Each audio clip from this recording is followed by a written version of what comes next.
Okay, good afternoon. My name is Hugh Sung. I am with the Oral History program here at the Battleship, New Jersey, in Camden, New Jersey. And today is Sunday, May of 26th of 2019. We are on board the Battleship, New Jersey, and we have the honor of having Mr. Sergio Morariu from, where in California, sir? Castro Valley, Okay, California. Castro Valley, California. And Mr. Morariu served in the United States Navy from 1985 to 1989, which included 2 years here on board the Battleship New Jersey. So without further ado, welcome back home, Mr. Morariu. Is this your first time back, sir? Second. Second? Okay. How's it feel to be back? That's this time was a lot better because we had the reunion, the guys from medical and dental. So. Okay. When was your first time back, sir? I want to say it was like 8 years ago. Okay. Guessing. All right. So what was it like stepping back on the ship? Oh, it was.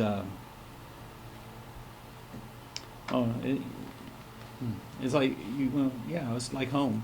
It was a warm, familiar place, you know. Yes, sir. Yeah. So let's begin by asking what your current age is. 52. Okay. And so let's begin by asking, how did you get involved in the United States Navy? Like, what inspired you to join? I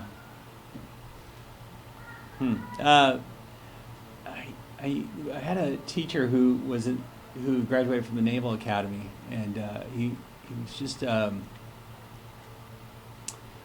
honorable guy, just really impressive guy, and I got in my head that I wanted to go to the Naval Academy, but I didn't really have the grades or the SAT to do that. So I applied for it was called Boost. I forgot what it stood for, but it was a prep school for the academy, and if you graduated it, you were guaranteed either a placement or an ROTC commission, and I washed out after the first month. So when I washed out, they sent me to the fleet undesignated, and I had orders to the ship here. All right. So you enlisted, right? I enlisted. Okay. Did you go to college before or after? Oh, after I did. Oh, okay. I was a very good student after the Navy. All right. Okay. So where'd you go for basic training? San Diego. Okay. How was that like? Culture shock, I guess. Deep in, over your head pretty quickly. But by the time boot camp was over, I was pretty well indoctrinated into the Navy method. I assimilated pretty well, I think. Okay. Remember what month you were? What month it was when you arrived? On the ship? In San Diego. It was summer, I know that. It had to have been before June. Okay, so how was the weather like? It's pretty darn hot. Yeah, San Diego in summer is pretty hot. Everyone had the funny tan lines. So, from the Dixie hat, yeah. Oh, yeah. Back in basic training, we had the funny tan lines from our goggles. Oh, really? Yep. All right. So anything that stands out while you're in San Diego? No. Boot camp came and went pretty quickly, and then the program I was telling you about, Boost, was right next door to the NCT NCTC, Naval Training Center. Okay. So I wasn't too far from boot camp for a few months, and then when I washed out of there, when I got to the ship, it was before Christmas. I can't remember if it was like October or November of '85 when I got to the ship. So. Okay, and you were still undesignated, right? Yeah, I went straight to 5th Division, and then Right. that was a. Okay, so while most people go to A school, you went a different route? Yeah, I was undesignated. I was a deck seaman when I Okay. went to the fleet. All right. So the New Jersey was your only ship? Only ship, Okay. And when did you arrive to the battleship? yeah. I think it was October of '85. Okay. What was your first impression when you saw it? Well, I was kind of a history buff, so I felt kind of like stepping on a time machine, seeing this thing, this World War II ship, and the guns always impressed me, so I was impressed by the size as well, too. And was this in Long Beach, California? Right. Okay. So how's your orientation to the ship like? Actually, it went pretty quick. I learned my way around in pretty short order.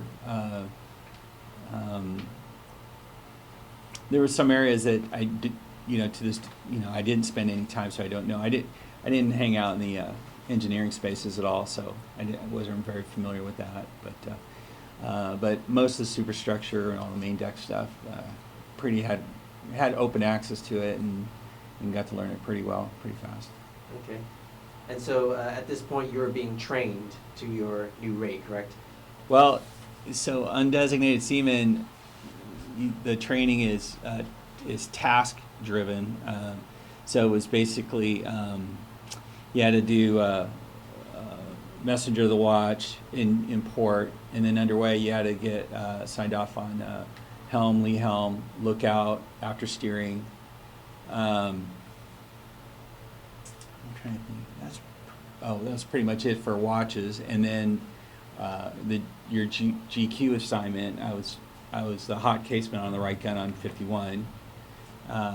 So there was practice gun drills with there. Okay, so you were with the quartermasters and the gunner's mates? No, there was no quartermaster. So okay. we had a gunner's mate in BM3. His name was Mason. He was the gunner's mate for Mount 51, and then our division officer was our gun officer, Ensign Batten. Okay. And then it's just I guess it was 3 or 4 guys per gun. No, 3 guys per gun. So it was a projectileman, a powderman, and the hot caseman. Okay. So you said you were at the helm, right? Were you just watching? No, I was driving the boat. So you're actually steering. Yeah, that was one of the watches. So okay. Helm, lee helm. Okay, so you had 2 duties first, one at the helm and then one at the 5-inch guns, right? You're kind of no. So for general quarters, you have two assignments. Okay. One is your GQ station, and one is your watch. Okay. So if you're in a deck division, there are several watches that need to be filled: port, starboard lookout, helm, lee helm, after steering. So you have to get signed off on each of those, and you get rotated around. So I could have midnight to 4 on helm, and then the following day I could have midnight to 4 on lee helm, and so you have to get signed off on all those. Okay. So let's talk about those duties. Why don't we start with the helm? What was that like? Not as cool as you would think, because you can't see where you're going. So you're in the conning tower, which is like a giant iron toilet paper tube, and you can't see. So it's just following instructions. You just turn left and point the ship to 223 Right. and singing back the order that you received. And Yes, it's said that your greatest sense were your ears at that point. yeah. Because once you had your hand on the wheel, you didn't leave. So, and it was pretty boring most of the time because you usually went in a straight line. So, Okay. and then the ship steered fairly straight, so it didn't take a lot of course corrections. Okay. Until a command said like turn. Would it come like 15 degrees to port, something like that? So no, because if God, now I can't remember what That's all right. no, because if you said come right, that meant turn the rudder. I want to say 5 or 10 degrees, and then if you come right hard was another 5, and then hard over was the wheel turned all the way over. I want to say it was 30 degrees, but that was rarely done because the ship would list and stuff would start falling off. So no, they wouldn't say 15 degrees, but the order itself implied how many degrees the rudder was turned. Okay. All right, so how about your duties in the 5-inch guns? Were in the upper assembly or lower Oh, assembly? no, I was in the mount. So Okay. there's the lower handling room, upper handling room, and then the mount Oh, itself. so you're right on top. Yeah, I was in the mount itself. Okay. So the everything comes up through elevators through the floor. The entire turret is 3 decks down, Yes. and then so if the order comes, there's like 3 different shells. There was like a practice round. There was a practice round, a star shell, and a high explosive. We didn't have armor piercing on 5 inches, so it was just those.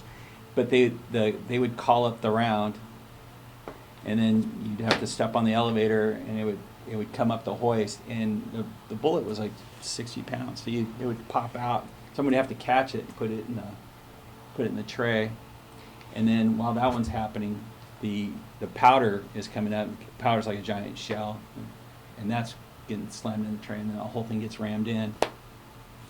And the gun, when it shoots, the shell is still burning, and there's an escape shell ejection mechanism, and it sends the shell to the deck. After shooting a lot of shells, the deck is covered with shells, but they jammed frequently. So my job was to catch the shell as it came out and guide it out the chute. You wearing gloves at the time? Yeah, they were like welding gloves. Came across your chest, big. Yeah, it's like big welding gloves, leather welding gloves. It's hard to. It was more than thin gloves, though. It came across. Okay. And it's kind of. A lot of people got hurt doing that because if you missed the catch and you bent over, the guns were firing pretty quickly. It's not. People had been killed by the gun recoiling as you were bending down and pick up a shell. So that was kind of a dangerous position. Oh, yes, sir. All right. So, what are your duties other than those two? Chipped a lot of paint and Oh, yeah. polished a lot of brass. Okay. Cleaned a lot of gutters or waterways. Okay. So, when did you get a rate? Oh, well, corpsman, see, that's kind of a hard one to explain. So I struck into medical, and I was down there for almost a year and a half, and I put in for schools. Corpsman was one of the rates that you had to go to the school before taking the test. Okay. So when you said, when did you get the rate? I didn't get the rate until I left the ship and went to corps school. Oh, okay. But I'd been down there for so long, everyone thought I was a corpsman because I did all my sign-offs down there, and I was pretty proficient at doing what I did, but it was all OJT and without the formal Okay. training. So OJT means on-the-job training, right? Right. So you actually started corpsman training. Was that Yeah. in sick bay? Yeah. Yeah. Okay. So, but by the time I left the ship, I was seeing patients and suturing and doing basic labs and basic X-ray and splinting fractures, putting on casts, starting IVs. I was a corpsman. I mean, by everything but paper, I was a corpsman. Okay. But those trainings started on the ship, right? So Absolutely. Yeah. you were getting like actual patients, Yeah. not Yeah. just like practice. No. Okay. So the other corpsmen down there, like Joe Hacker and Fred Burgos and Steve Kakabay, there was, looking back, it's a really good system because if to apprentice or to strike into a division, you have to complete some tasks and you have to show that you're putting in the time to learn this new trade. But you had to do it all on your time off. So I had a day job. I was, I had to chip paint, and then I had to stand a watch, and then on top of that, I was going down to medical, and I was spending all my time down there. And at first strikers are kind of like not taken seriously because a lot of people start this and they quit, and they don't want to spend a lot of time on somebody who's going to quit. So going down there, at first you have to prove that you're not going to waste their time. And once you earn their trust that you're serious about this thing, then those guys were just the best at showing me everything they knew. And that's why this reunion was like so great, because you never know the career path you're going to take, and the people that help you with your first step in that direction. And it happened right here. Did you spend enough time to observe like sick call hours? Oh yeah, that was my day job. Okay. Yeah, I did sick call every morning. All right. So how was that like, seeing the? Oh, that was I learned to touch people, and when you're in healthcare, you might not appreciate this, but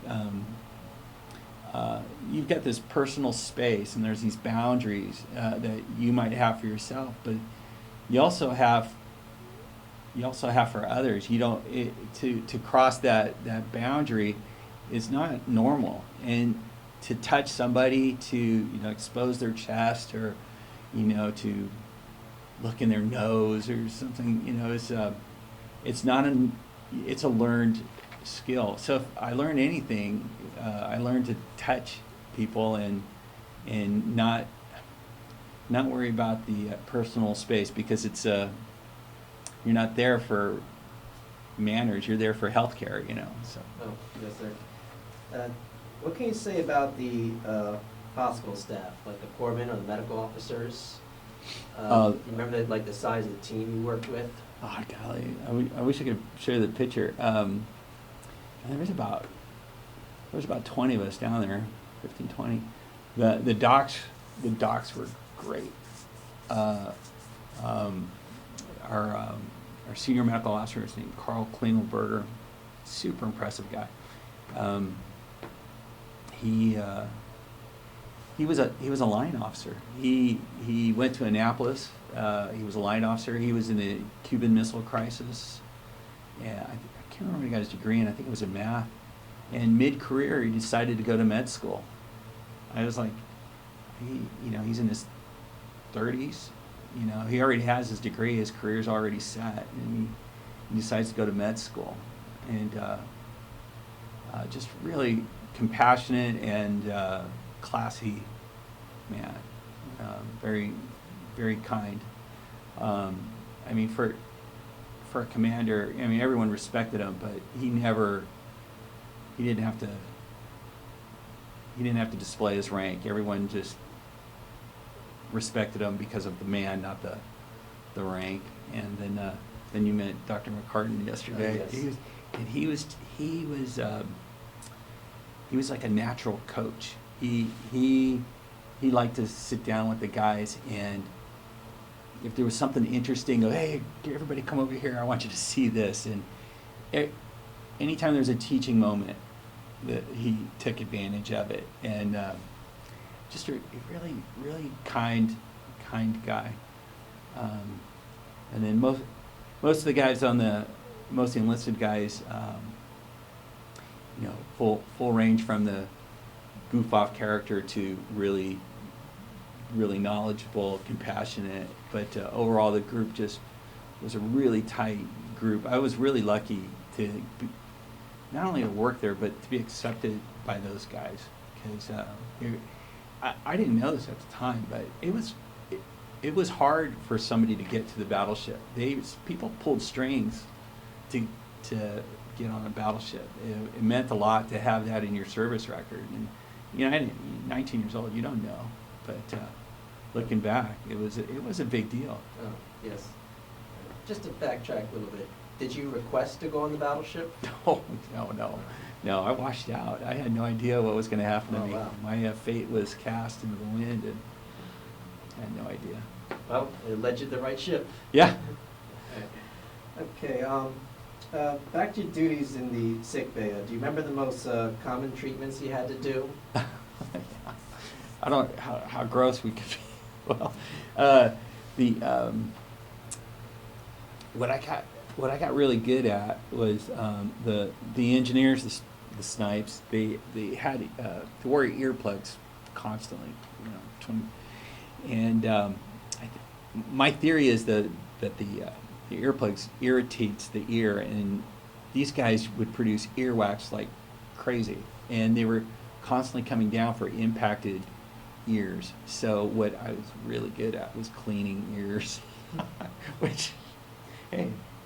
But I came up on my own. I came up with this system of taking an IV bag of normal saline and heating it up and connecting IV tubing, and then taking the plastic, the IV catheter is like a straw, that is a plastic tip, and taking an IV catheter and just blasting ears out with this warm saline. And I kind of figured it out on my own, and it worked great. And you said what was the most common thing, that was the most common thing. I mean, we saw some weird stuff, you know, and I mean, one time I forgot who it was. These two guys fell into the human waste collection, or they got some in their mouth, and they wanted us to do something for them, and we're like, well, what do you want us to do? And Fred made them gargle with hydrogen peroxide. And so there they are, these two guys foaming at the mouth with hydrogen peroxide. Not that it did anything, but they needed somebody to do something for them, and they weren't going to leave until somebody treated them. So they got. Did this happen on Liberty? No. Well, it was in port, but they were working on a I don't know if it was a tank or a line, but something went horribly wrong, and they got it in their face and their mouth. And, hey, shit happens. Yeah, literally. All right, other than the crew, any other personnel, whether like civilians or other military, brought on board? No, never. Not on the ship. Later on, I went to Camp Pendleton, and we treated civilians, but not on the ship. It was pretty rare to be treating a civilian on the ship. Oh, okay. Anything else you remember from your time in the sick bay on the ship? Like what? Like anything that I didn't mention that you remember before I switch topics? No, I can't. I mean, unless you're specific, I can't really think of it. Like maybe vaccinations or laboratory work? Oh, well, a hacker taught me basic lab work. You know, well, I guess it's fine. I mean, so the Navy, there's a Navy slang for corpsmen, they call them pecker checkers, and the lab guy is the guy that does the checking. So that was Joe, and when I thought that the lab was kind of limited to that, and I was really ignorant. I didn't know. And then once Joe showed me what lab work was really about, it really opened up the door for me. It was the most amazing. It was probably the most interesting, and I probably learned the most from Joe in that area. Just about blood and how blood works and cultures, and just I learned more about anatomy, physiology from spending my time with Joe in the lab than anything else. Which you didn't think the story was going to go in that direction by the look on your face, but the lab guy gets a bad rap. That's kind of the point of that story. Okay. All right. So let's talk about everyday life on the ship. Yeah. So. What can you remember as far as maybe watching movies or reading periodicals if they're available, or the closed circuit TV that the ship had? Well, the library was pretty well stocked, and it was a kind of cool place to hang out. I will say that you don't really appreciate it until you go somewhere else, but when I went to Camp Pendleton, I hated it, and I hated the environment, and it was a lot of busy work and posturing, and when I was on the ship, we worked hard, but we played hard. And if there was no work to be done, we went and played. But if there was work to be done, we worked till 2 a.m. and no one griped. It was just, we took the good with the bad, and it was a very job-focused, singular-focused work environment. And then when I went to Pendleton, it was doing stuff because it was an 8 to 5 job, and you had to do something between 8 to 5, and I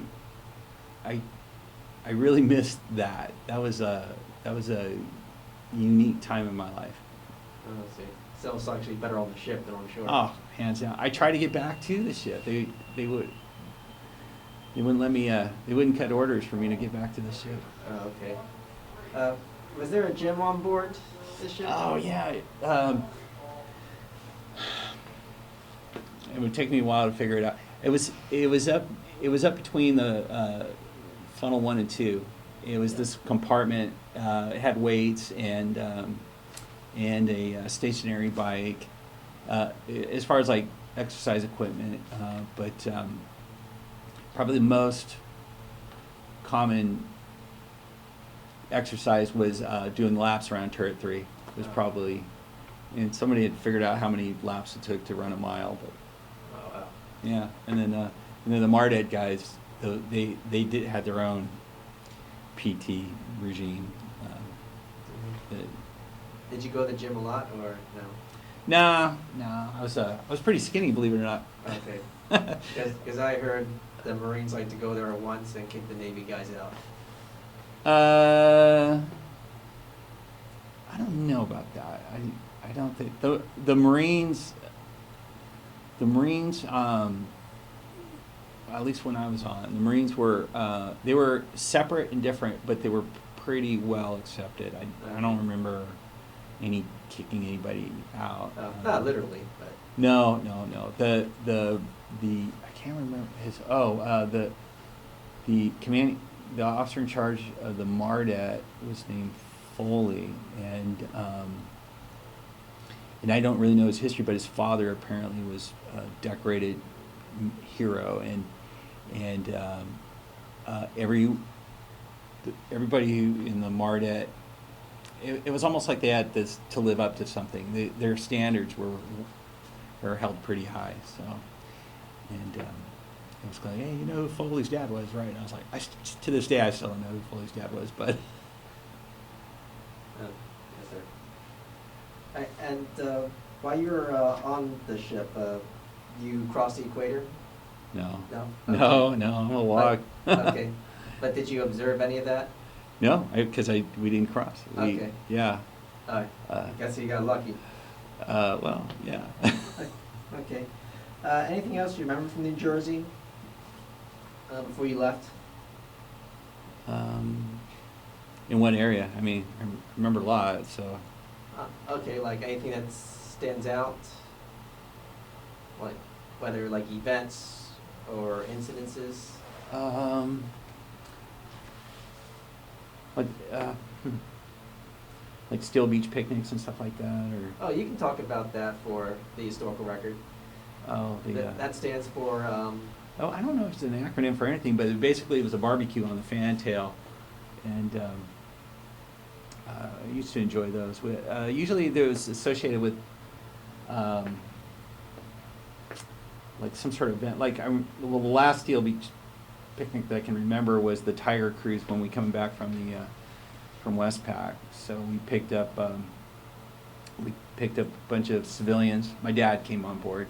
Okay. In Seattle, and they basically rode with us from Seattle all the way back down to Long Beach, and it was a little show. I don't want to say dog and pony show, but it was a little show for the guests. We fired the guns, and there was some jets, did some flybys, and had a nice little barbecue. Okay. So you actually had guests and family members on board? Yeah. Right. They call.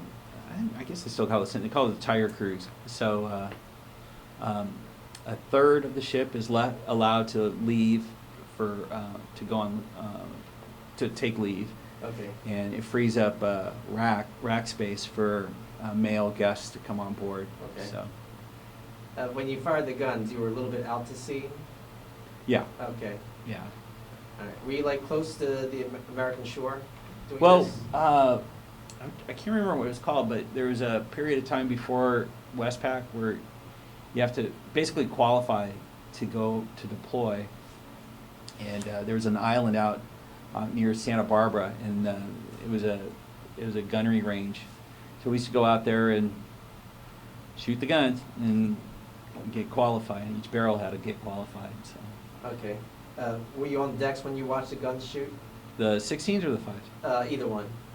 I only one time on the 16th.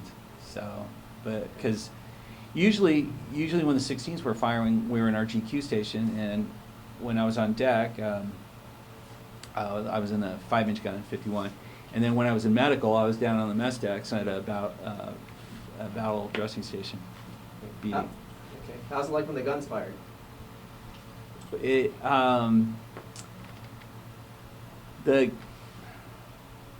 5-inch sounds like a bullwhip, and it's just all sound.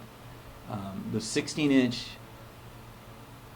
it was a rumble. It was like it was visceral. You could feel it in your organs. I mean, down here you wouldn't hear it, but there would be this rumble in your chest. The only thing I can closely resemble that is if you went to a concert and you got in front of a really loud speaker and you could feel it in your chest. That's the closest thing I can describe it as. Oh, yeah. You can feel it. Yeah. And you participate in the Westpac exercises, right? Yeah. Okay. How's that like? Oh, it was great. Yeah, it was 19 years old, seeing the world. It was, looking back, it was a life-changing event because it reshaped my worldview. I didn't realize, I didn't know it at the time, but I was on a floating piece of American foreign policy, and we were going into people's backyards showing our gun. Okay. And in doing so, saying we were doing it in the name of peace. Yeah. And going to countries who were just names on maps and seeing that they're people, they're just like us, Right. So I turned down my rhetoric. I was pretty angry little Republican when I first came on the board, and my view of the world really broadened, and I saw things a lot different after that. Okay. Any of these protocols that stand out, like any favorite or anything that you remember? Well, if the first one was Hawaii, and going past the Arizona, one battleship going past the wreckage of another battleship, the irony didn't escape me, and there's tons of photos where the New Jersey's juxtaposed the Iowa or the Arizona, and that was pretty. You'd say it's pretty cool, but that's never going to happen again, right? So there's that, and then when we left Hawaii, we were met by a Russian spy trawler. Oh, okay. And that's where I was like, this Boris Natasha Rocky Bullwinkle thing is for real. The Russians are really out there, and I remember I think we broke a record or came close to break. We went pretty full speed between Hawaii and Korea, and the ship just almost rattled apart. I think I don't know how fast we're going, over 30 knots, and the trays would just it was like the little football game, the little men, the table would vibrate and the Yeah. things would move around. You had to hang on to your tray, not because the vibration of everything in the ship. And then we got to Korea, and I mix up our ports quite a bit because it's a little fuzzy. But I know we went to Korea first. Oh, we went to Busan first. We were in the south, and then we went to the Philippines. No, we went to Japan, and then in Japan, the timing was bad. It was the anniversary of one of the nuclear bombs. August 6th was Hiroshima. We just hit it bad timing. Okay. And so we were supposed to go into Yokosuka, but the protest was so bad, we got rerouted to Sasebo, which was closer to Nagasaki. And we were still met by a whole fleet of protesters. The Japanese defense fleet had to make a little wedge to get us into the naval base there. So how were they protesting? Were they like on the streets or in boats? They were in boats. Big signs, you know, U.S. go home, no nukes, and all that. And then once we got into Sasebo, they were protesting outside the gates and in the town. It was the only time I took a picture of it. There was a sign that said "No dogs or sailors" outside of a bar, and I was like, hey, you know who we are. They wrote in English? Yeah, it was a handwritten sign in English outside the bar, no dogs or sailors. And then I went into a bar. And I met a gentleman who was Army, and he was there after World War II, and he never left. So he was an old man in this bar, an American. And I was just like, this is so bizarre. Talked to a guy who was in World War II and never left this country. So you became a Japanese citizen? I don't know. He spoke English. I don't know what his status was. All right. Once you, and I hope I'm not making Japan sound like it was a negative thing, because once took the train into the countryside, because I went to Nagasaki on my own, and it was a great experience, really great experience. Okay. So other than the protesters, how did the Japanese people receive you? I thought they were very kind. They were very polite. It was just a very loud group near the base. But once you left the base, I went to this place. It was a living history village, and the government was paying these people to maintain Japanese culture and tradition alive. So I sat and I watched a man make paper, and I sat and watched a man forge black iron to make teapots, and I watched a woman who did it was the equivalent of calligraphy. Okay. And I spent a whole day out there. I was just that they took time and money to preserve this, native culture. I was just like, I wonder, we don't have anything like that, or do we? It made me question, what culture do we preserve, and what do we think is important? And then there was the Philippines, and I wasn't really my favorite place. Right. How'd the Filipinos treat you? I'm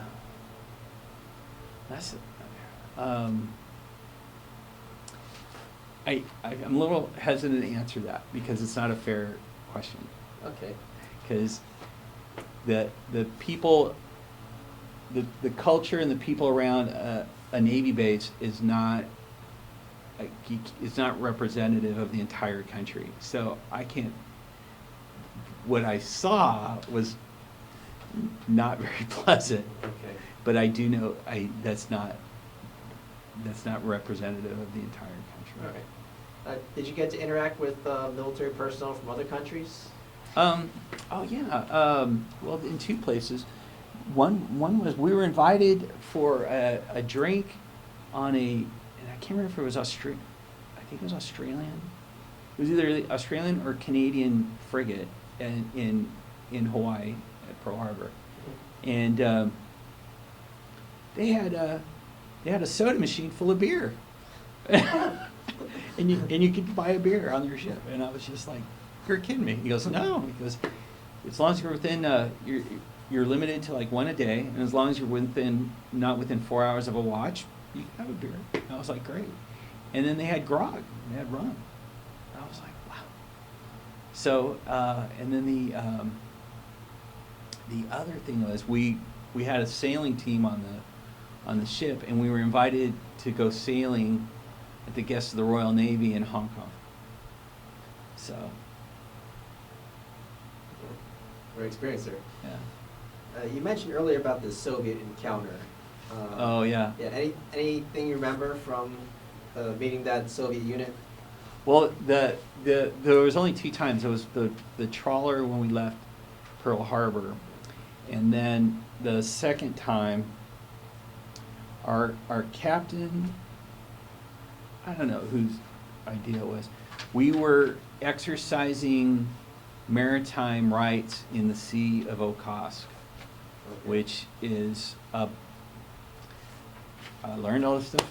The Kamchatka Peninsula is on one side, and Vladivostok is on the other, which is the Russian warm water port, and it extends 1,000 miles up. It's this giant arch, the Sea of Okhotsk, and we had rights up to 12 miles off the shore, and we exercised our right to navigate off Soviet Union, and the entire time we were buzzed by aircraft, helicopters, and Bear bombers, and we were escorted by cruisers and American cruisers or Russian? Russian. Oh, wow. We were the only Americans there, so So they sailed alongside and just escorted you, right?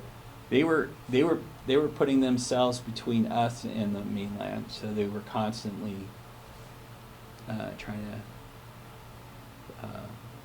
They let us know they were there. So. Okay. But there was like no communication?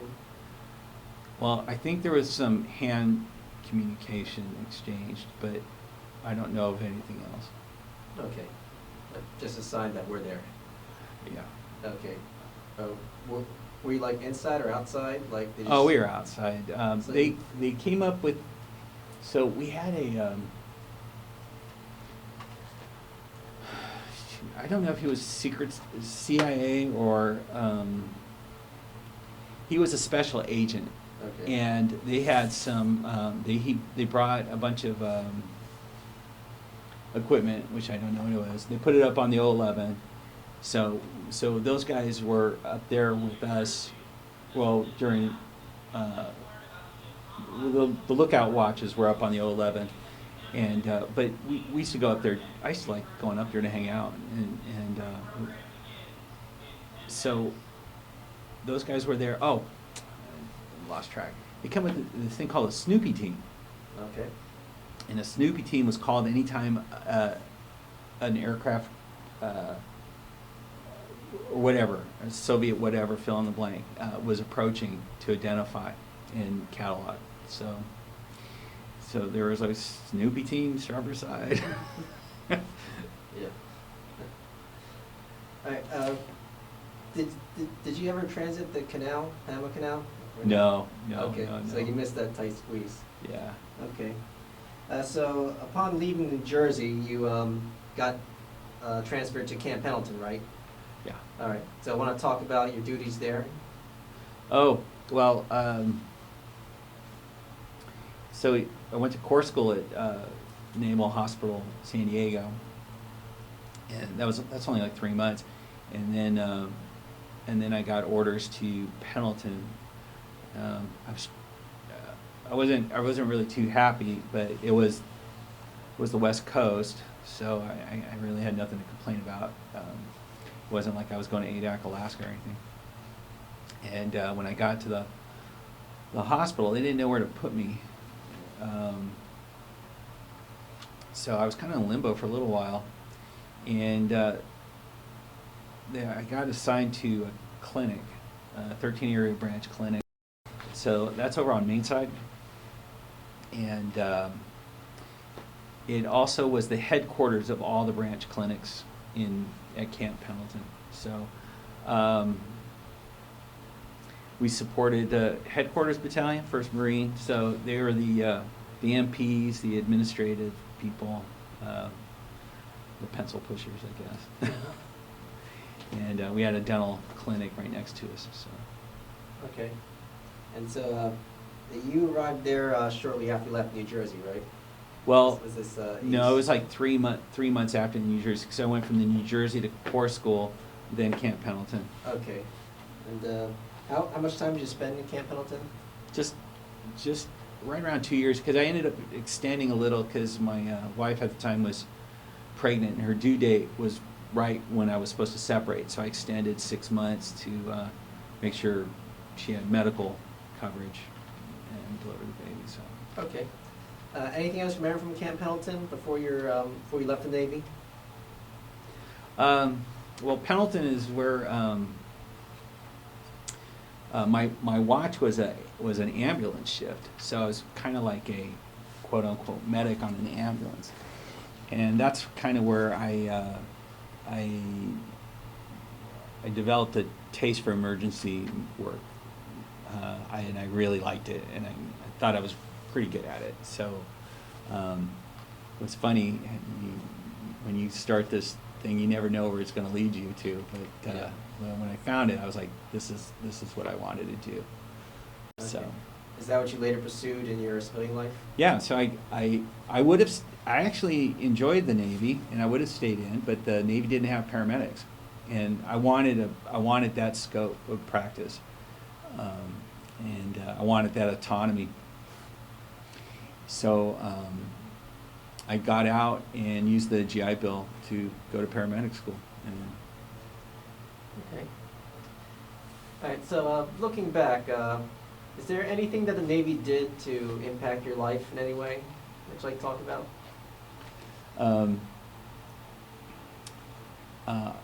And it's almost a cliche, but I grew up.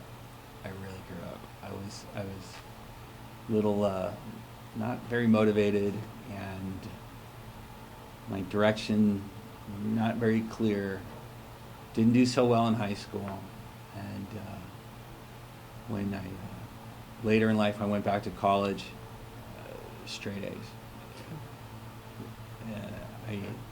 I was a different person.